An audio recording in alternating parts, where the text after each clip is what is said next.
Okay, welcome back to the show, and I've got a very special guest on the show today, a very rare guest as well. It's Mr. Tony Garea, all the way from New Zealand originally, but now residing in the United States, part of the biggest wrestling company in the world for what, about 40 years as well? 40 years, yeah. Yeah. Yeah. So, Tony, look, absolute pleasure to have you on today, and thank you for Thank coming you. on the show. Thank you very much. Yeah. I'll start off with the generic question. Hmm. New Zealand, you played rugby over there as most people do. Hmm. How did you end up moving to the States and going into the wrestling game? Okay, well, I played rugby when I was a toddler, and then I moved over to rugby league because at that time it was faster. Because with the rules changed in rugby now, rugby is, yeah, really fast now.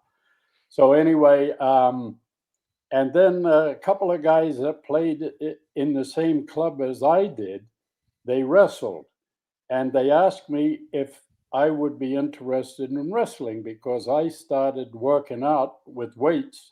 I was the original 146-pound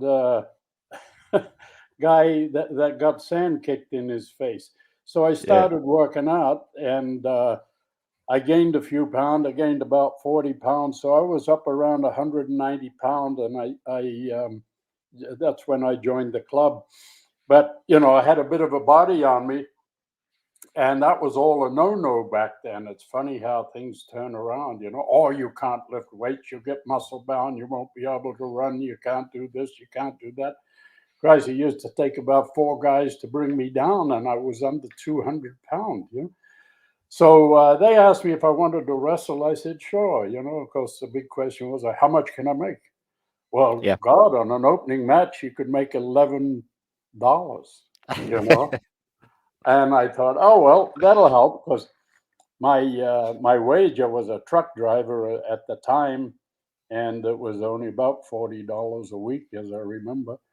Mhm. So they trained me, and I started wrestling. And then the promoter over there in New Zealand, Ernie Pinches was his name, and he asked me to stop playing league because I might get hurt. And if he had me booked in the main event, on the Monday, I'd be injured. Well, I said, Jesus, I never get injured. You couldn't say back then, you just didn't say you were hurt, even if you were hurt. Mm.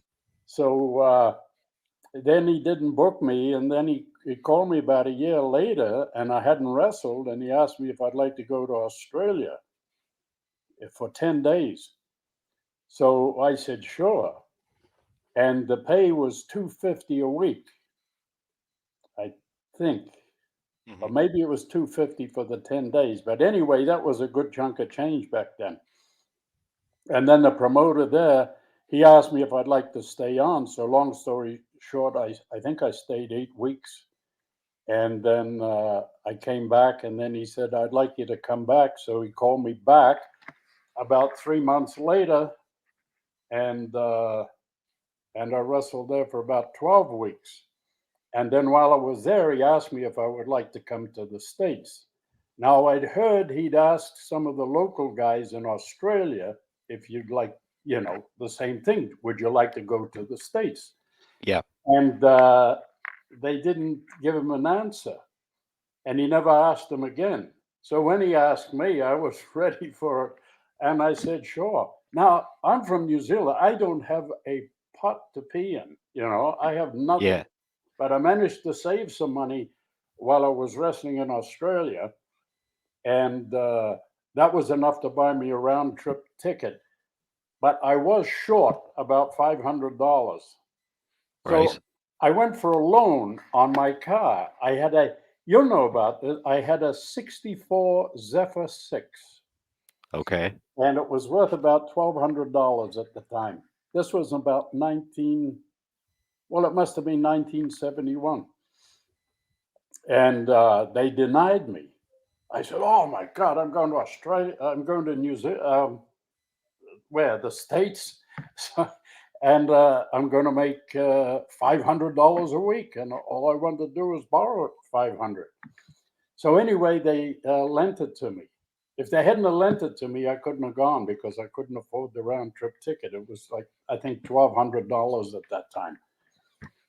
So I thought I'd go for a year. And I went to Australia, and there was a local guy there by the name of Johnny Gray, and he came with me. So we were coming over as a tag team. And Mhm. also, we went right to Florida, to Tampa, Florida, and Larry O'Day and Ron Miller were there from Australia. They were pretty high up on the cards in Australia, and they were there, so at least we had somebody, to show us the ropes. And then Johnny went back. He was engaged, and he was a little homesick, so he went back. So that left me there by myself, and I stayed on. I wasn't making any money, just making ends meet, but I was able to still save a couple. Yeah, Now, just a point there, my grandmother was Irish, so I think yeah. that's where the saving came from. I was reading online and bits and pieces and trying to do a bit of research, and it said he's from Irish descent, and it says that about everyone. So I wasn't even going to bring it up. Yeah. No. I thought my grandfather was Irish too, but he was English. Okay, So this is the first time I've admitted that, so I have some English in me, but don't hold that exclusive, against me. exclusive. Exclusive, yeah. I might be related to the royals. Who knows? I doubt it. Yeah, there's no So no shortage of money with them.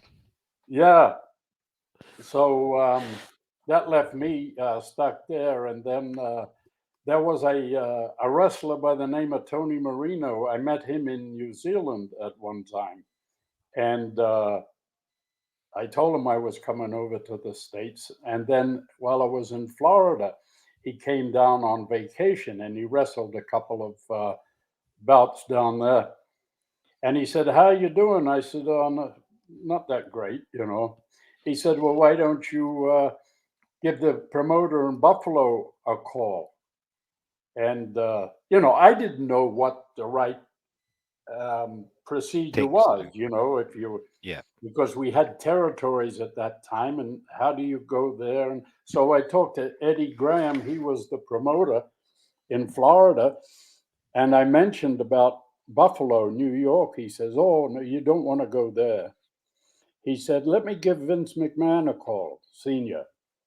hmm And about 3 weeks went by, and I said, "Eddie, did you get in touch with Vince?" He said, "I tried." He said, "But let me call him right now." So right in front of me, he's talking to Vince on the phone, and he booked me September 20th, 1972.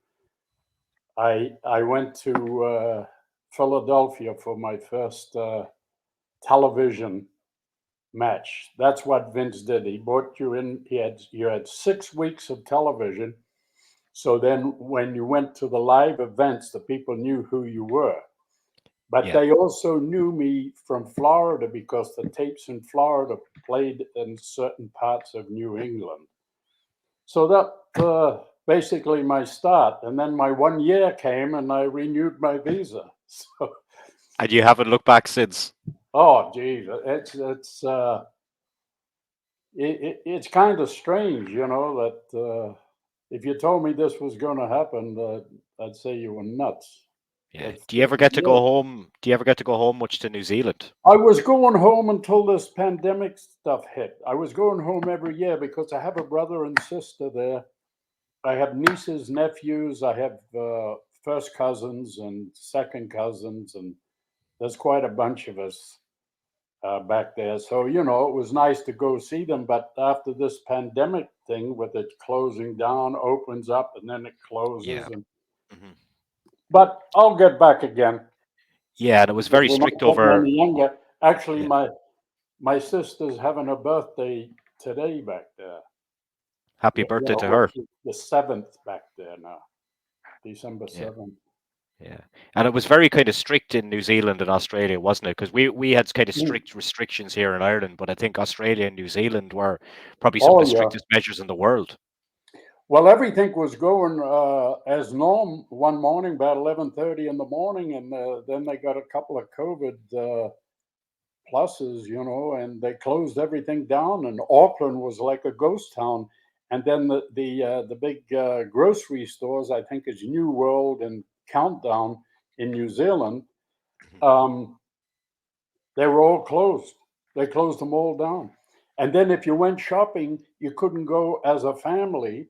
You only went like you took the wife there, and she went in by herself, and there were police in the grocery stores, I believe, and there was one Wow. person in the aisle at a time. And then when they got down the end and moved over, then they let the second person in. It was as strict as all hell.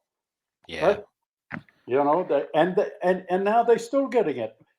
I don't know. Do you know Barbara Goodish? No. She's oh, I'll be damned. Frank Goodish's wife. The oh, I forgot his wrestling name. Hell of a guy too. He got killed in Puerto Rico.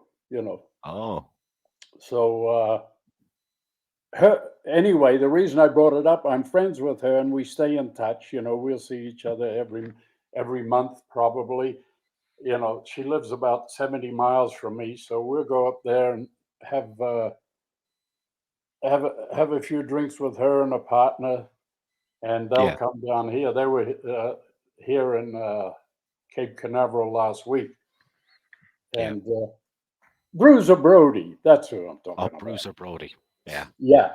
So yeah, her niece got COVID last week. Okay. So Yeah. Still going. yeah, but it's not the panic that there was. That's You what I know, don't get. it's absolutely bloody ridiculous. I don't even want to get the shots. My son-in-law got a shot, and he got a clot behind his right knee, and he knew what it was. So he went to Yeah. the hospital and got it fixed. But he could have been dead. Yeah. It's such a weird time. I'm glad. I hope it's kind of over because it's just been kind of a nightmare few years, like hasn't it? Yeah, Yeah. In terms of when you were in the WWF, like you worked a lot of tag team matches predominantly in yeah. the early days. Was that something that you kind of carried from what you were doing in Australia and New Zealand? Was that something that you wanted to do, or was that something that they wanted to do, or what way did it Well, work for you? I think I started off as a single, of course, and then the following year, 1973, Haystacks Calhoun used to come in. Yeah. He'd come in for the summer, Hmm. and they wanted it, they always done a little something for the summer, right? So they put I was rookie of the year at I think 72. So they put me with Haystacks, Yeah. and we beat uh, Mr. Fuji and Professor Tanaka for the On the belts. titles. Yeah. And then, we went around all of New England, defending the belts. And a lot of it was against Fuji and Tanaka.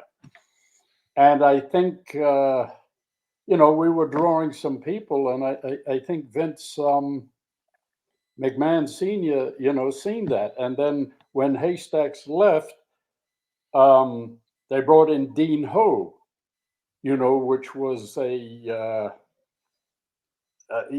was martial arts stuff. So I had Yeah. somebody on my side that could do martial arts like Fuji and Tanaka. Yeah. So and that clicked pretty good. And then after that, the Valiant brothers came, and uh, and we had a run with them. And then I left, and Dean left, and I ended up in San Francisco for a little while.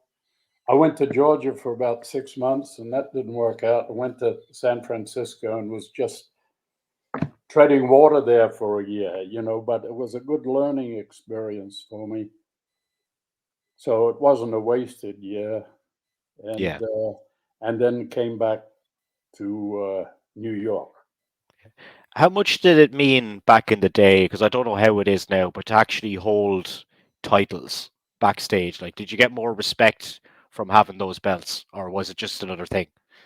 No, I believe it was just another thing. To me, it was always a job. Yeah. The wrestling.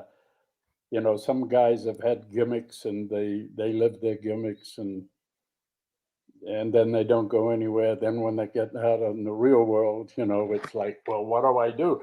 Well, I like doing all sorts of stuff. Even oh, I'll leave that for later, because we're going through this, so Yeah. Yeah. I'll pop Have it in later. have you any examples of people kind of living their gimmicks? Oh, I believe so, but it was part of the business. But Yeah. then they didn't know exactly when to switch it off. Yeah. Like I remember talking with Randy Savage one time, and he'd go through the airport and he'd have his hat on, well, he stood out like a, you know, sore thumb. Yeah. And he was going, oh, damn, people don't leave me alone. But that was it. He was on top. He was making some money. And Hulk Hogan, he was Hulk Hogan all the way through. Ric Yeah. Flair, there were a few of them, but it's pretty hard to do that kind of stuff. I'm kind of glad I didn't have that. I could kind of sneak in. Switch it off. Do you think a lot of people, it's kind of like being maybe a musician or something like that? It's Mm, when you're out in front yeah. of 20,000 people and then you have to kind of somehow switch off. Maybe just some guys weren't able to switch off just from the Mm, adrenaline and just from everything else, maybe. yeah. Yeah. I remember one time I was having a few drinks with my boys, and a lady came over to me. She says, "Excuse me." She said, "Are you Tony Garea?" I said, "Yes." And she turned around. Her husband was over. He said, "Yeah, Timmy, Timmy, Timmy." And then he came over. And he was a cop from a neighboring town. And he used to tell me, him and his brother, they'd go to sleep because the wrestling came on at midnight out of New York. We were living in Connecticut at the time. Yeah. And him or his brother would go up and turn the antenna, to get the signal. And then they'd watch the wrestling. Yeah, it's pretty good. Yeah. Well, I was just looking through some of your matches and some of your various opponents, and I was like, what was Mhm. Bam Bam Bigelow like to work with? So I heard from a lot of people, that he was a really kind of tough guy outside of the ring as well that would kind of look out for the boys and everyone. Mm. No, I never had any trouble with him. Uh, I think maybe he probably used to watch me before he got in the business. So now he's working with an old timer. He said, "I better take care of this guy." But I didn't have problem. Some guys they've mentioned, having problem with guys. There was I was talking to who? I was talking to somebody a few months ago, and they watched me and Superstar in Philadelphia. He said, "You guys, you had a pretty tough match down there." I said, "No, it was just, regular match." He says, "It looks like you guys were putting it to each other." But I said, "Well, that's good. Yeah, That's the name of the game." Yeah. yeah. Competitive nature as well, and sometimes maybe that can happen. Mm. Well, Yeah, I was fortunate enough, to be in an era where I was wrestling, the old timers, like I'm talking Stan Stasiak, even Mr. Fuji. I learned a lot from them, Professor Tanaka, Ray Stevens, you're just fantastic. Killer Carl Cox in Australia. I wrestled him a few times. So, they were the old timers. They knew the business, so I let them, lead. yeah, And I'm saying, oh my God, where are we going here? But I learned so much. yeah, Baron von Raschke. Oh my God, yeah, yeah. These guys are just way up there in my book. yeah. And then it kind of flipped, and you Mm, were that guy with guys like Bret Hart coming in and people like that. Yeah, What was that experience like from the transition to oh, that, now you're looking after the younger guys? yeah.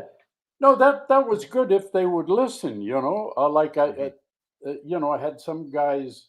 You know, I talk to them, roughly about the match, and we go in there, and they go off and be doing something else and completely lose it. Like they, there's like no psychology in the match. You know, it's got to be, well, I'm a tough guy,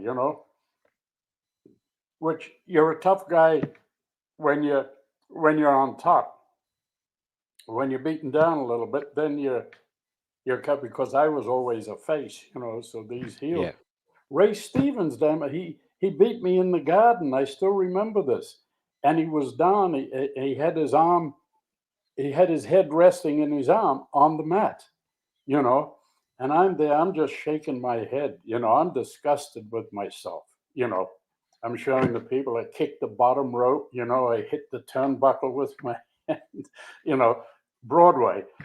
And and Ray's just down there, and he's kicking his foot, moving his foot, and he's out of it completely, you know. And then he looks up and he sees me standing there, and he jumps up and he's on his knees and he backpedals into the The turnbuckle. corner. This is Madison Square Garden. I can give you the whole damn match. And then, I put the boots to him. He gets up and I beel him out of the corner, and when he stands up, I drop kick him, and he goes over the top rope. That made me look like a giant killer. Yet Yeah. he just beat me, and people probably forgot all about the thing they're going to remember. You should have seen Tony. He beat the crap out of Ray Stevens after the match. Yeah, stuff like that, Wow. and it's gone. It was so damn easy. Yeah. And how much, like, when you guys were getting ready to do a match back in the day, like, how much creative kind of freedom would you get, like, to work between yourselves for your matches? Well, it just depends who we were working with. Who was. Hmm. I remember working with the Samoans, and Gino Monsoon was the agent, and he said blah blah blah. We want this many minutes, and I forget who went over. So I looked at the Samoans. This is the first time. This was with Rick Martel, Right. and we just looked at each other. Nobody said anything, and I was the, I'd been there for a few years, in and out. So I laid a scenario down for them, you know, and I said, if you like it, if you like what I just said, let's do it. So they said, yeah, brother, yeah, we like it, and we went out there and did exactly that, and just blew the house apart. It was great. They loved Yeah. it. We loved it. But it could have gone a different way, and it would have been, Yeah. septic tank. Yeah. So it was dependent on who you Horrible. were working with. Yeah, yeah. Just Yeah. I like a couple of times. I won't say I had to put my foot down, but I said, hey, like had the match, thinking, well, these guys should know how to have a match, and I was wrong. And I came out and I just said to the guys, I said, hey, that's not the way to do it. Yeah. I said, we're not going to do it that way, you know. And then when we straightened it out, it was great, and we had a great run. This was with another team. Yeah. It's easy. And Mm. yeah, did your kind of creative thoughts behind the business lead into what you've done in the later years by being a road agent in the WWF? Mm. Was that something that you wanted to do, or how did that decision come about? Well, I don't know. Like I was on the, I think that was 87, so I would have been 41 years old then, I think, if my math is right. So, I was. it was kind of all over. The other territories were being closed down. Vince was uh, getting all the Taken over. talent, and there was really nowhere for me to go other than go back to New Zealand. And Chief Jay Strongbow, who was an agent, and he helped Vince quite a bit, back when everything started. And he had great psychology and just simple stuff, and I learned so much off him. But he put my name out there to be an agent, and I was a little like, oh, I don't know if I can do this, because I'm one of the boys, but now Yes. I'm not one of the boys. But anyway, I try to keep everything light, with them. And some of the younger guys, I'd watch their matches, and then I'd find a little bit of a hole somewhere, and I suggest something, and I almost had to beg him because they'd say to me, Tony, I don't think that's going to work. So I talk a little more, and then I said, do me a favor. Eh, You know, Next time, we have this match, I said, try it. And if it don't work, just forget I said anything. So Mm. anyway, this one particular guy, he did it, and it worked. I knew it was going to work. It was just a simple thing, and instead of somebody putting a headlock on you and you just get them off right away, you don't make anything of it. I was talking to him, telling him how he could make a big production out of a headlock, Yeah. and anyway, he did it and it worked. And then he came in and he started. He was looking for me and I was hiding from him. I was playing a game with him, and then he found me. He said, "Did you see it?" I said, "See what?" He said, "What we talked about." No, no, I didn't see it. No. I said, "How was it?" He said, "It worked. It was great." And 20 years later, I bumped into him, and he still reminded me of that. So it was really quite good. That. But he listened. These guys are in the business, for 6 months, or, and they think they know more than somebody who's been in the business for.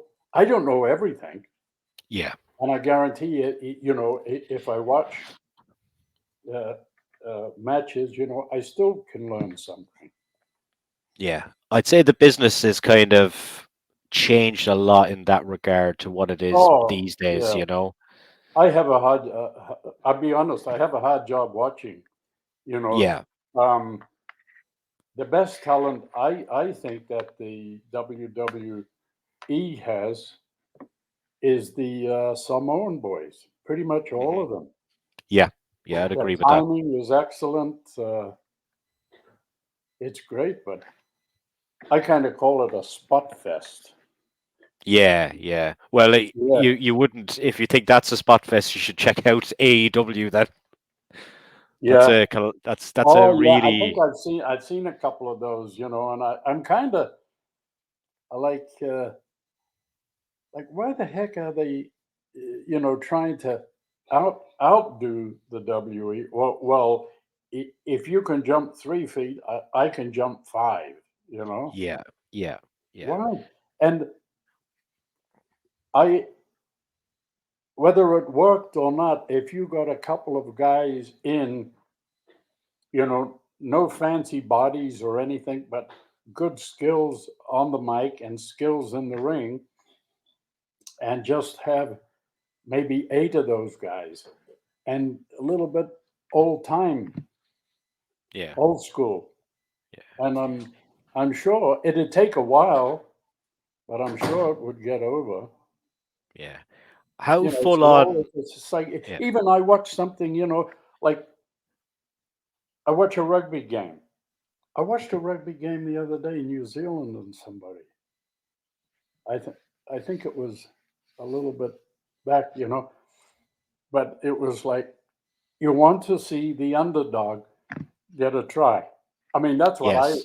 and so I can't not walk away. I've Yeah. got to watch because I don't know, what the outcome was, So I've got to watch to see if they can be beat. See who won. How full on was it being a road agent compared to a wrestler? Did you have to be there for every show, or did you have to be there for house shows, or what did the role exactly entail for people that might not Well, it know? was actually traveling to the house shows, and at the house shows, I was the go-to guy, for Yeah. anything that happened. Well, it wasn't just me, There was Jack Lanza, there was Strongbow, there was Arn Anderson, um, Fit Finley, and a few others, So if a decision had to be made and you were there, like even traveling Europe one time, we were in Germany, and I was there with Jerry Briscoe, good friend of mine, who's a day older than me, and so he's the old man of the crew. So I said, Jerry, we were going to Berlin. I remember that, but there was a big accident on the autobahn. Okay. So I said, Jerry, I said, if we keep going like this, we're not going to make it. You know, I said maybe there's a railroad station or an airport. So we talked to the local guys there, and there was an airport. So we went to the airport, and I think it was an 8 o'clock show, and we got there at like 8:15 or something like that. Wow. Even taking the plane, but it was a decision we had to make. Of course, when it got back here to the States, well, why'd you take the plane? Well, we wouldn't have made it. We would have had to cancel the show because there wouldn't have been anybody. I think two wrestlers left ahead of us because they had interviews, but they left early in the morning and they were in cars. I think that was it. So anyway, they weren't there. But of course, if you're not there, you've got a better idea about what's going on, right? Yeah. And what did you have to call Vince and explain that to him, was it? No, no, that was Jerry. He was the head agent then, Okay. So he had to So make the call. yeah, he had to make. But what did I've done stuff too. Oh yeah, we were in Bangor, Maine, and we got to go to Halifax. Okay.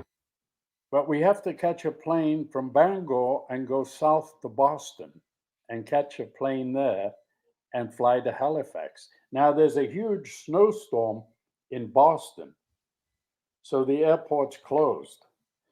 Montreal, there's a huge snowstorm, which we were going to the next day.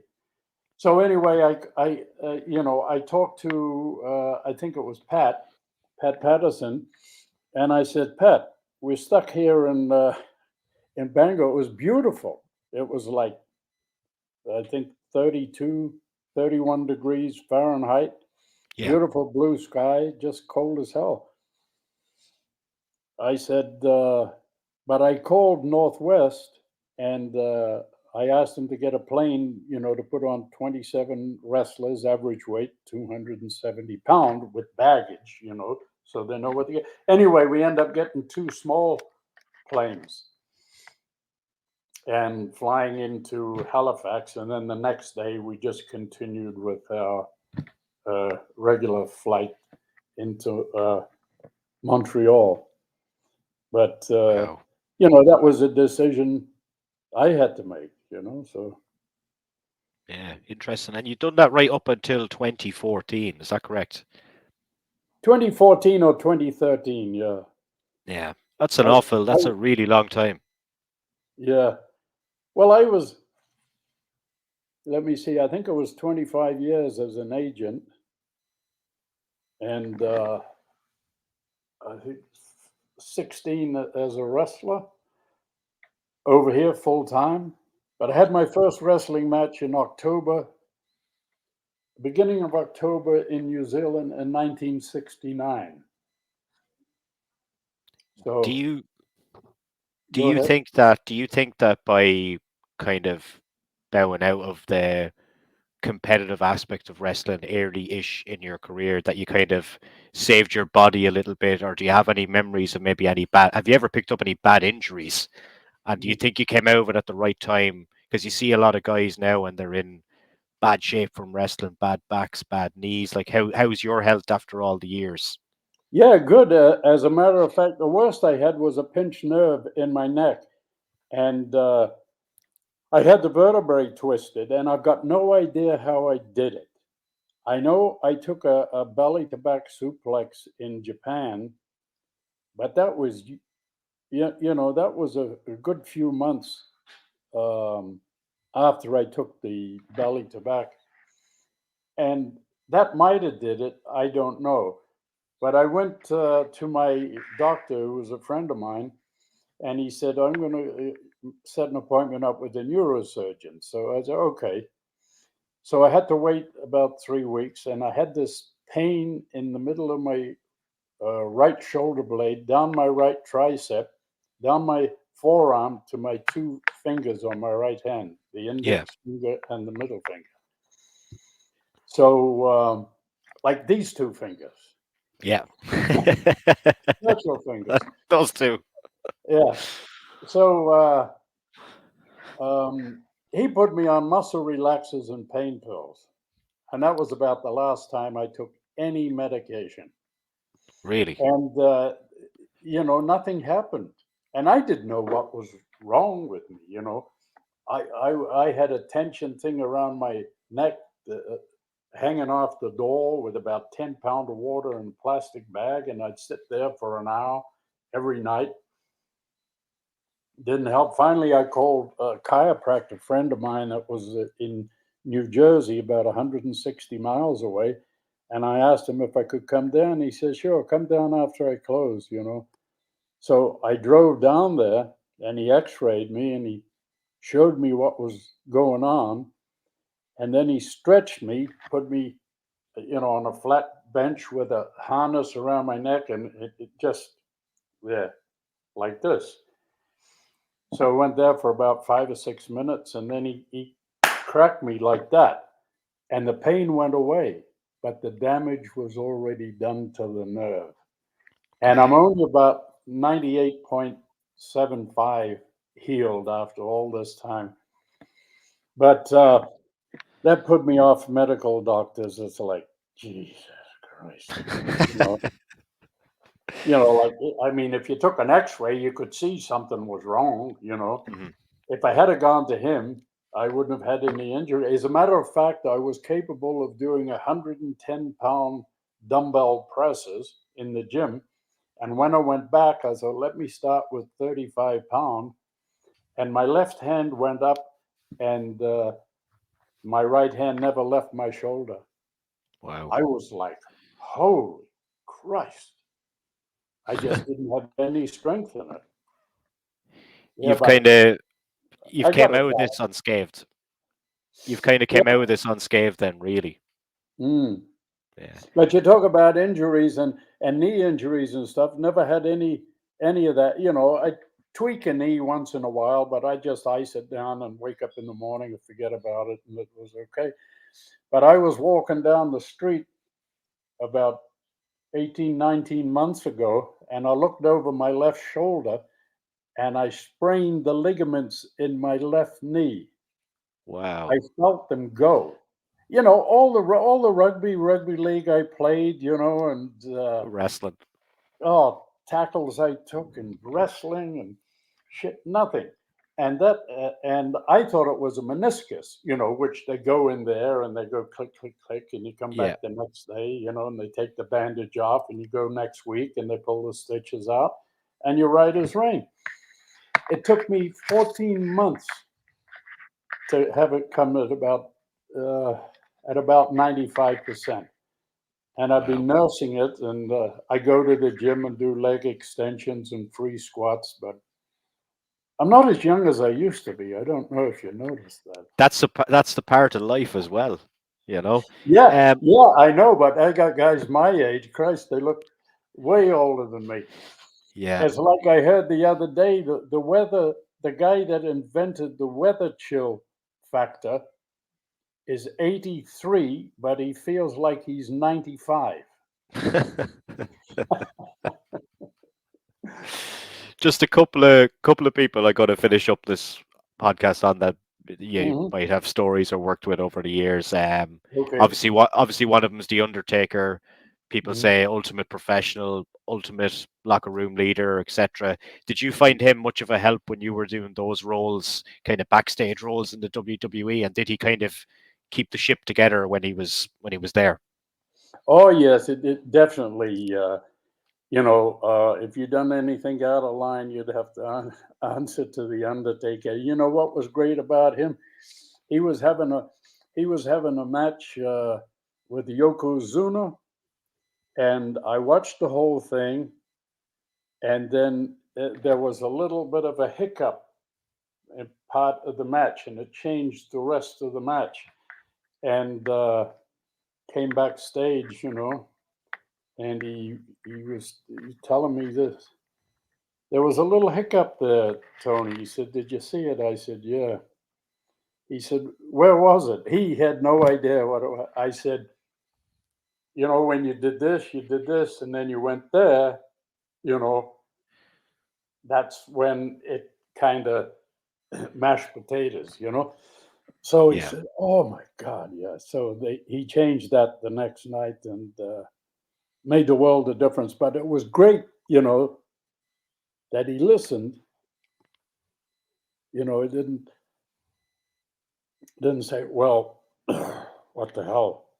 He's an old timer. What does he know?" But he did listen. But he came in on the cusp of the old timers, and uh, can't say enough about Chief Jay Strongbow when he was an agent.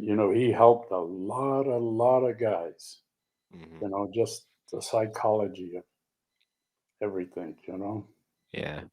Do you remember So Undertaker's first match was against Mario Mancini? yeah, I don't remember that. It's funny, and I used to put those matches together. Yes, Yeah, that was about me and Rene Goulet, and I'd bring, if we were up in New England, I'd bring Mario in, and a bunch of other guys. It was down in Baltimore. There was Dwayne Gill, and he'd have a bunch of guys, yeah, Charlotte, and I was responsible for getting them there. And then Renee and I had a book, and we write the matches down, and then we'd go back to make sure that nobody worked with the same guy, wrestled the same guy within a 3 month period, you know.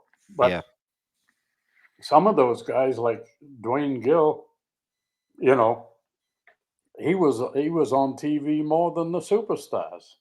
yeah, yeah. Yeah, yeah. Um, have you got any stories about working with Vince Jr.? No, not really. I just I've always been a guy. I never get too close to the. I just don't St- like it. Like yeah, yeah, I'll do what I have to do. I'll do what you want me to do.